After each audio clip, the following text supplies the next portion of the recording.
देखें एसएमसी का जो प्राइमरी रोल रहता है हमारा, जब भी कभी ऐसा स्नोफॉल होता है तो हमारा जो स्नो क्लियरेंस है यानी कि जो बर्फ़ को उठाना है, जो रोड्स हैं उनको क्लियर रखना है और उसी के साथ साथ डी वाटरिंग का हमारा काम होता है। तो जब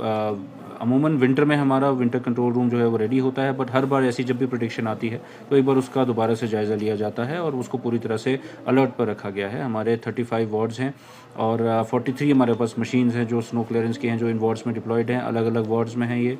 तो ये अपना अपना वहाँ पे अपना वार्ड का जो स्नो क्लियरेंस का ऑपरेशन है उसको संभालते हैं। उसी के साथ साथ हमारे पास 127 मोबाइल डी वाटरिंग पंप्स हैं जिनको हम जगह जगह पर डिप्लॉय करते हैं जहाँ पे जैसे रिक्वायरमेंट आती है, क्योंकि बहुत सारी जगहों पे पानी जमा होने का चांसेस रहते हैं, उसको हटाने के लिए ये वहाँ पे रहता है। और हमारे कुछ जो स्टेशन पंपिंग स्टेशंस हैं वो भी फंक्शनल रखे जाते हैं, उनका भी रिव्यू किया गया है, वो भी फंक्शनल है। और जैसा कि आप जानते हैं कि लगभग 2500 से ज़्यादा का जो हमारा फील्ड का स्टाफ है वो पूरी तरह से डिप्लॉयड रहता है कि जो आवाम है उसको किसी तरह की दिक्कत ना आए इस बर्फ़बारी के दौरान, तो वो भी पूरी तरह से अलर्ट हैं। और पिछली बार भी आपने देखा कि अर्ली मॉर्निंग से लेके पूरा दिन वो स्नो क्लियरेंस ऑपरेशंस करते रहे, तो वो उसी तरीके से इस बार भी तैयार हैं पूरे गियर के साथ, ताकि जो आवाम है, जो लोकल सिटीजन्स हैं, जो लोग हैं, उनको किसी तरह की कोई दिक्कत ना आए। सर, जिस तरह पिछले दफ़ा बताया गया नई मशीनें भी लाई गई हैं और ख़ासकर ड्रेनेज निज़ाम को बेहतर बनाने के लिए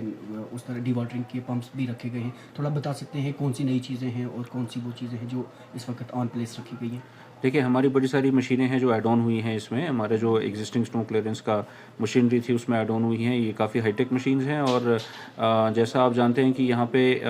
जो रोड का साइज़ है, जो म्यूनसिपैलिटी मेंटेन करती है, लगभग 1500 किलोमीटर रोड है, वो कुछ जगहों पे साइज़ जो होता है वो बड़ी मशीन के जाने के लायक नहीं होता है, तो उसी हिसाब से साइज़ स्पेसिफिक मशीन्स यहाँ पे लाई गई हैं। और जैसे डी वाटरिंग पंप्स का मैंने आपको बताया 127 डी वाटरिंग पंप्स हमारे पास मोबाइल मौजूद हैं, ताकि जहाँ पे भी कभी दिक्कत आए तो उनसे वहाँ पे उनको शिफ्ट करके, उनको लोकेट करके वहाँ पे डी वाटरिंग की जा सकती है। और उसके अलावा जो हमारा ड्रेनेज है, जैसा आप जानते हैं स्मार्ट सिटी में भी और यूईडी भी काम कर रहा है और सारे जो हमारे बाकी डिपार्टमेंट्स हैं उसमें लगे हैं कि सिटी का जो ड्रेनेज है वो बेटर से बेटर बन सके। और आपने उसका रिजल्ट भी देखा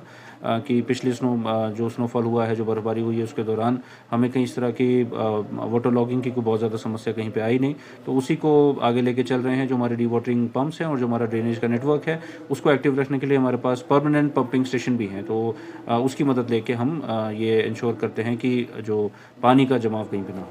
सर, ट्रांसपोर्ट को लेकर रिसेंटली आपने एक मीटिंग भी की सूबाई कमिश्नर की निगरानी में, तो क्या कुछ तय पाया? लोगों की सहूलियात के लिए किस तरह मैकेनिज़्म बनाया जा रहा है? देखें, सबसे पहले तो जो हमारी ई बस जो स्मार्ट सिटी चला रही है उसको बहुत ज़्यादा एक वेलकम स्टेप है वो सामने आया है और वो चीज़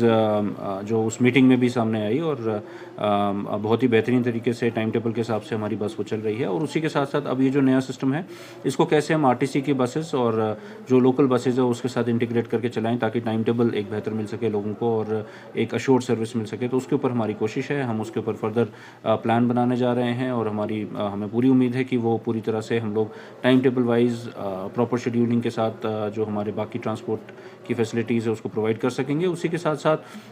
जो आप देख सकते हैं कि सड़क और जो जिस तरीके से इंफ्रास्ट्रक्चर की इम्प्रूवमेंट हुई है, जो भी स्मार्ट सिटी के इंटरवेंशन रहे उसकी वजह से अब आप देखते हैं कि जामिंग कम रहती है, ट्रैफिक मूव करता रहता है, तो उसकी भी जो हमारे ट्रांसपोर्टर्स हैं उन्होंने उस चीज़ को अच्छे से उसको बयान भी किया। तो हमें ये लगता है कि ये जो हमारे ट्रांसपोर्ट जो प्राइवेट ट्रांसपोर्टर्स हैं, जो आरटीसी है, अब स्मार्ट सिटीज़ भी है, अगर ये मिल के साथ में चलते हैं और एक साथ जो हमारा ये ट्रांसपोर्ट प्लान है उसको इम्प्लीमेंट करते हैं तो आवाम को बहुत ज़्यादा सहूलत होगी। सर, अक्सर ये शिकायत आती है कि देर गए रात ट्रांसपोर्ट मुहैया नहीं रहता है जो मुज़ाफ़ाती इलाका जाते हैं वहाँ के लिए, तो क्या उस पर कड़ी निगरानी रखी जाएगी? नहीं, बिल्कुल, ये क्लियर डायरेक्शन है कि इवन लेट आवर्स में भी जो पब्लिक है उसको ट्रांसपोर्ट वहाँ पे मुहैया हो। हमारे जो स्मार्ट सिटी है इसमें और बसेस भी इंक्लूड हो रही हैं, तो उसी हिसाब से उनका भी टाइम टेबल आगे और एक्सपैंड हो जाएगा। अभी ये फर्स्ट फेज़ की हमारे पास 75 बसेज़ आई हैं, 25 बसेज़ और आ रही हैं, तो हमें उम्मीद है कि हम इसको और ज़्यादा इम्प्रूव कर पाएंगे। और ये चीज़ भी डिस्कस हुई और मुझे लगता है टाइम्स जो हैं वो टाइमिंग्स को ध्यान में रखा जाएगा ताकि जो आवाम है उनको लेट आवर्स में भी बसेस वगैरह मुहैया हो सके।